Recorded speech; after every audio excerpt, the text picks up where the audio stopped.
Good day, everyone. Welcome to Real Conservative Headline News. I'm your host, Nathaniel Rajkumar. Starting off locally here in Trinidad and Tobago. The Trinidad and Tobago government is defending its management of the Gulf of Paria oil spill, maintaining the 10-barrel leak was contained within hours. While the 9-day silence before a public announcement sparked criticism, officials explained that protocols were activated immediately on May 1st, with the Coast Guard and regulators notified as per standard procedure. The Ministry of Energy contends that trajectory modeling and dispersants prevented oil from crossing maritime borders. The claim supported by drone surveys showing no remaining pollution. Conversely, the Venezuelan government claims to have technical evidence of physical damage to mangroves and fishing communities in Sucre and Delta Amacuro. Without independent verification, though, show the evidence, not LC. Without independent verification, the two nations remain in a diplomatic standoff over the actual environmental impact and responsibility for reparations. What do you want to do? Annex Trinidad now because of that? While the opposition still wants an investigation into why the report was delayed, the PNM Patriots want an explanation. The government's technical explanation is that they verified the area was clean before making a statement. Honestly speaking, I think you all should have reported about the spill. Prime Minister Kamala Prasad says, please, in the future, report about it and then wait until you clean it up to verify that it was clean. But it should have been reported, which, if true, would mean Venezuela's alarm is more about politics than actual pollution. Because that's the whole thing about it. The whole fact of the matter is, most likely, I'm 90%, probably even 95% sure, that the government is speaking the truth, that it was cleaned up before it could have reached into Venezuelan waters, definitely Venezuelan shores, and therefore, all this is once again a way to get back at the Kamala Prasad Bissessar administration. The Delcy Rodriguez administration is playing themselves right now, enjoying themselves because, of course, certain restrictions were lifted by the Trump administration. They feel they're boss again. You really feel you can play games with Trump, Delcy? Try it. You will like it. In a recent address to the Tunapuna community, Minister of Homeland Security Roger Alexander urged mothers to reclaim their pivotal role in the home, asserting that parental accountability is the first line of defense against rising lawlessness. You know he's 100% correct about that. But you know the PNM Patriots will reject it now, even though Emperor Thanos Rowley was also correct when he said certain things, made certain statements in the past, sound a bit controversial, but he was right about women making the right choices and so forth. It's just that when it comes out of Rowley's mouth, you tend to take it as an insult. But he was right. He was right. Choose your men wisely and so forth. And besides that, before I go on with the report, the parents are the ones responsible for instilling sound biblical values into their children's lives instead of gang culture and weed worship. Instead of your children growing up seeing you smoking weed and whole day and whole night and playing badman tune whole day and whole night, put a little bit of biblical values back into them. While distributing Mother's Day hampers, Alexander emphasized that families must stop shielding children from the consequences of their actions. He's correct about that as well, warning that the failure to mentor youth at home directly contributes to dangerous confrontations in the streets. I am waiting for the time when Roger Alexander and the government itself will come out and say, Kamala Prasad Bissessar will come out and say plainly, gang culture, which was recognized throughout the Caribbean already, Gang culture is more than just about every single home training up their children. Entire communities are lost in gang culture. By framing public safety as a shared burden between the household and the state, he reinforced a hardline stance. While the police are duty-bound to use force to protect the public from criminal elements, the true solution lies in parents refusing to condone the misbehavior that fuels such violence. And that is so true. Parents for generations now Children coming home with big $1,000 sneakers, expensive sneakers, and you're asking where you get that. Expensive bags, you're asking where you get that. You're allowing the children to go to school with the pants, wearing how they ain't supposed to wear it, and all stuff of a sort of nonsense taking place. And then you want to know why the society is falling apart. Even Rashorty spoke about that, you know. Rashorty spoke about that it was the elders that were responsible for the lawlessness taking place in society here in Trinidad and Tobago. The weather for Tuesday, May 12, 2026 in Trinidad and Tobago is expected to be hot and mostly sunny. Maximum temperatures are forecasted to reach approximately 33 degrees Celsius in Trinidad and 32 degrees Celsius in Tobago. Trinidad and Tobago can expect generally sunny and breezy conditions to prevail throughout the day. There is a low chance of brief isolated showers, particularly near hilly or western areas of Trinidad. The night is expected to be mostly fair and cool. At Piarco in Trinidad, the high will be 33 degrees Celsius, which is 91 to 92 degrees Fahrenheit, and the low will be around 24 degrees Celsius, which is 75 to 77 degrees Fahrenheit.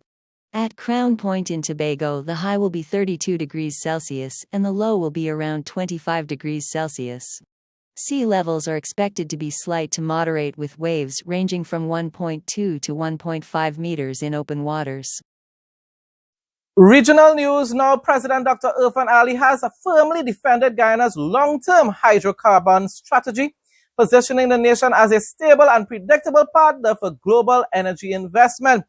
Speaking at the Baker Institute on the sidelines of the 2026 Offshore Technology Conference, Ali emphasized that Guyana's rise as a major energy producer is anchored by clear policies and strategic planning intended to build an economy that lasts for generations. Proper management of your wealth. By rejecting the false choice between development and environmental stewardship, the administration continues to champion a balance between energy path, balanced energy path that leverages oil and gas revenues to finance a transition toward renewable energy and broader economic diversification. So they are investing in renewable energy, but they're using the oil industry as the backbone of the economy to do so. So that in the future, you can rely a whole lot more on the non-renewable energy. People, we need to have balance. Same thing with Jamaica. If tomorrow you find out that there really is oil in your territorial waters, let the oil companies drill. You are going to benefit. Your revenue in Jamaica is going to significantly increase. 8 months into Jamaica's new parliamentary term in May 2026, the nation's journey toward becoming a republic remains deadlocked by fundamental disagreement over its judicial future. While the transition aims to remove the British monarch as head of state, the People's National Party (PNP) and the Jamaica Labour Party (JLP) are deeply divided on whether the Caribbean Court of Justice should replace the Privy Council. Keep the Privy Council, Andrew Holness, please. A significant concern in this debate is that the CCJ, being a regional body, could be more susceptible to local political influence due to the close ties between Caribbean leaders. In other words, it will be influenced by PNM patriots throughout the entire Caribbean. Yes, PNM basically has great influence throughout the whole Caribbean. Socialism, communism. To avoid any risk of partisan interference, many argue that Jamaica should keep the Judicial Committee of the Privy Council as its highest court.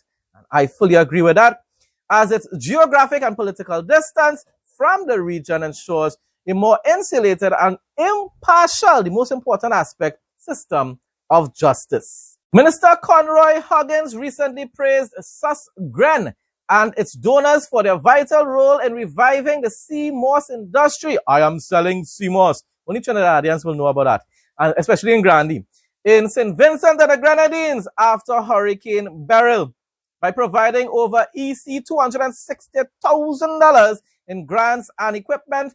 These organizations have helped local farmers transition from disaster recovery to sustainable commercial production. This partnership not only secures coastal livelihoods but also strengthens the sea moss sector as a key pillar of the nation's blue economy. CMOS offers an alternative blue economy opportunity by turning the Caribbean's marine resources into productive and renewable wealth.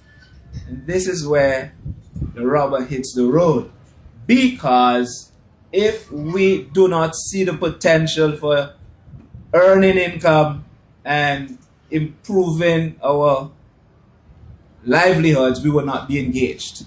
That is why after 16 years, Susgren is still pushing. We are engaging the stakeholders, and we have made such a strategic decision to push that forward so that we can maximize returns overall. Guarantee several times more value when processed locally instead of exporting it in its raw form. And you're already experiencing that. We just have to get the phytosanitary, the sanitary, and the logistical things done properly. And yes, someone asked about the legislative framework. That is already being worked on.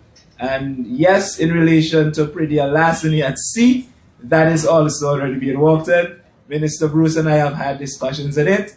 And we've done that very, very early. It's part of the plan going forward. The Barbados government is moving to introduce new work at height regulations following a series of serious workplace falls, Minister of Labour Colin Jordan has revealed. Speaking on the necessity of updated safety standards, the minister emphasized that these measures are critical to protecting employees in high-risk industries and reducing the incidence of preventable injuries. I will even add death. By formalizing these stricter guidelines, the administration aims to modernize the nation's occupational health and safety framework to better reflect current industrial challenges. We've had too many, and one is too many, two is too many, but we have more than two. People falling from heights, either seriously injuring themselves or worse, losing their lives. And so under the Safety and Health at Work Act, we will be developing, we've started already developing a work at height regulation, and our method of collaboration, which we practice in our industrial relations, means that we will share drafts with you, get your comments, so that we're able to finalize. We'll also share with the workers' organizations. I don't want you to believe that because I'm at PC that we're forgetting you. The collaboration means that we're working together with everybody, just like we work together with the Convention 144 Committee, the Minimum Wage Board, the Employment Rights Tribunals.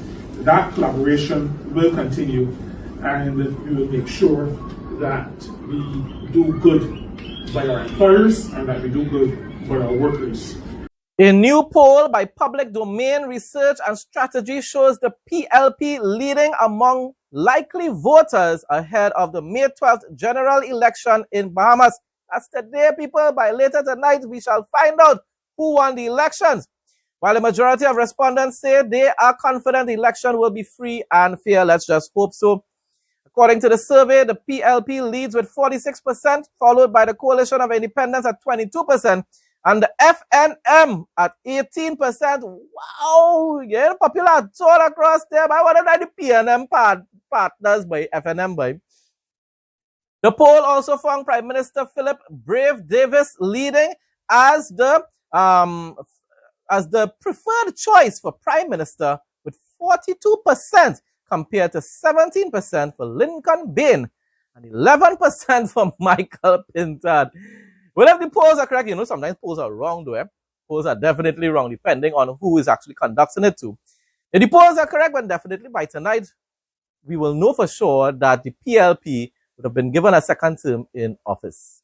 That's a national poll, so it includes all demographics. It uses what we call a random digit dial. So what we do is we punch in the first three letters of a phone number. So, for example, if you call in me, it's 376. And then the computer randomly generates the last four digits. So we make sure we call every possible, what we call NXX, the first three digits of a number. We dial every possible, or we include in the sample every possible NXX that can be dialed in the Bahamas, and then the computer randomly chooses which numbers get dialed. So we think it's people in New Providence, in Grand Bahama, all over the country. International news now. President Trump is heading into a high-stakes summit with President Xi of China, signaling a bold new era of deal-making by placing U.S. weapon sales to Taiwan directly on the negotiating table. I wonder if Xi's going to agree with that.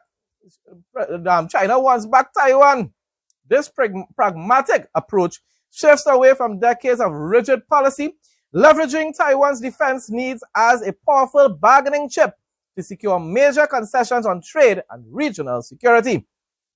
By prioritizing American economic interests and a stable America First partnership with Beijing, the president aims to de-escalate Pacific tensions while ensuring that any shift in military support translates into tangible wins for U.S. workers and taxpayers. Prime Minister Keir Starmer faces a severe leadership crisis as over 80 Labour MPs demand his resignation following a disastrous showing in the May 2026 elections. Well, yes, that is when you start to turn against your own people and embrace a bunch of jihadist terrorists in your country instead. That's what happens. I could never understand why the British people went and voted for the radical left. Yes, your Conservative Party made some errors, but they would have been governing the country far better than these radical leftists. The party suffered a historic bloodbath, losing its majority in Wales and finishing behind Reform UK in several regions, resulting in the loss of over 1,400 council seats. Despite Starmer's vow to remain in office, a growing rebellion of backbenchers and the resignation of several government aides have left his authority fractured. With senior cabinet members reportedly advising an orderly transition, the Prime Minister is under intense pressure to set a firm departure date to salvage the party's future. From what I read this morning, it seems as though he may very well be announcing his resignation soon. It may not happen, That's what I read online. In the next couple of days, we will know for sure. Following the incident several weeks ago in southern Lebanon, in which a soldier was photographed desecrating a Christian religious symbol, the incident was investigated by the commanders on the ground and reviewed by the commander of the 162nd Division, BG Sajeev Dehan. At the conclusion of the investigation, the soldier documented carrying out the act was sentenced to 21 days of military prison, and the soldier who filmed the incident was sentenced to 14 days of military prison. The IDF views the incident with great severity and respects freedom of religion and worship, as well as holy sites and religious symbols of all religions and communities. Of course, you will never hear this report in the Kakash media here in Trinidad and Tobago.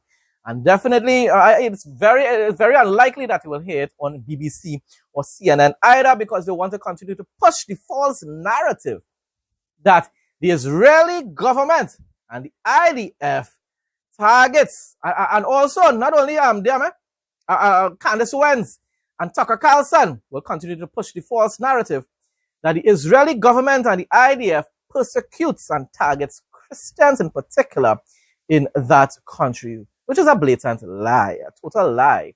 And so many Christians go to visit Israel and they see it for themselves that freedom of religion is allowed in that country.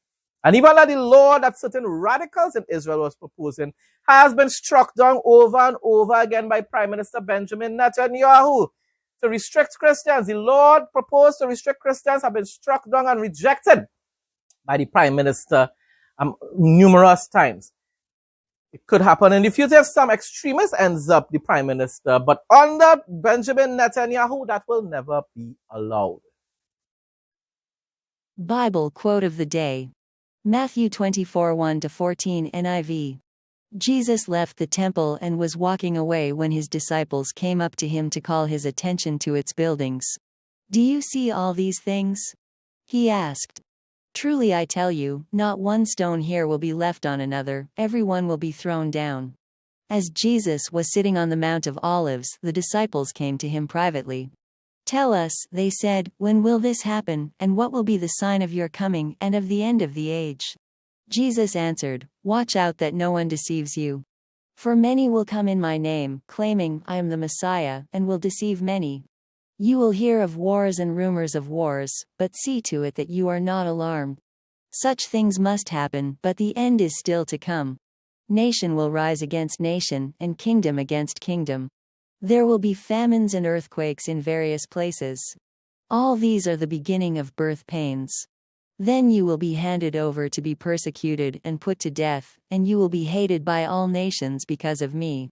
At that time many will turn away from the faith and will betray and hate each other, and many false prophets will appear and deceive many people. Because of the increase of wickedness, the love of most will grow cold, but the one who stands firm to the end will be saved. And this gospel of the kingdom will be preached in the whole world as a testimony to all nations, and then the end will come. Folks, that brings us to the end of today's headline news. Thanks again to everyone who continues to support my content. Please like, comment, share, and subscribe. Stay blessed and stay safe, most of all, in Jesus' name.